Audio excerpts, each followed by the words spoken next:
સલામ નમસ્તે સત શ્રી અકાલ। હું Rohan Pandya, all India mirror news તમારી સાથે તમારા માટે। વડોદરામાં ભક્તિની અનોખી મિસાલ જોવા મળી।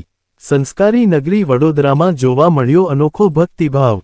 દશામાનના પવિત્ર વ્રત ચાલી રહ્યા છે ત્યારે એક ભક્તે માતાજીના દર્શન માટે આશરે 120 અતિવાસ્તવનું અંતર પગપાળા કાપ્યું।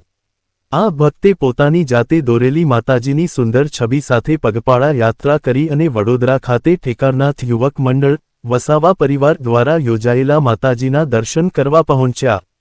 ભક્ત વડોદરા પહોંચતા વસાવા પરિવારના તમામ સભ્યોએ સાથે મળીને તેમની સેવા કરી અને ઉષ્માભેર સ્વાગત કર્યું। ખાસ કરીને મંડળના પ્રમુખ સંતોષભાઈ માછી દ્વારા આ ભક્તનું દિલથી સ્વાગત કરી તેમની સેવા કરવામાં આવી।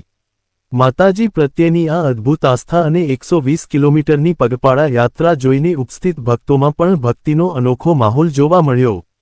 માતાજી પ્રત્યેની શ્રદ્ધા હોય તો અંતર પણ નાનું લાગે, આ ભક્તે પોતાની યાત્રાથી આ વાત સાચી સાબિત કરી। આવા સમાચાર જોવા માટે અમારી ચેનલ સાથે જોડાવો, લાઇક, ફોલો અને સબસ્ક્રાઇબ કરો।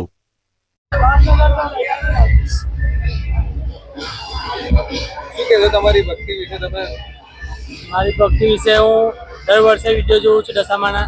મને આ વર્ષે એવું થયું કે હું દર્શન ચાલતો કરવા જાઉં છું।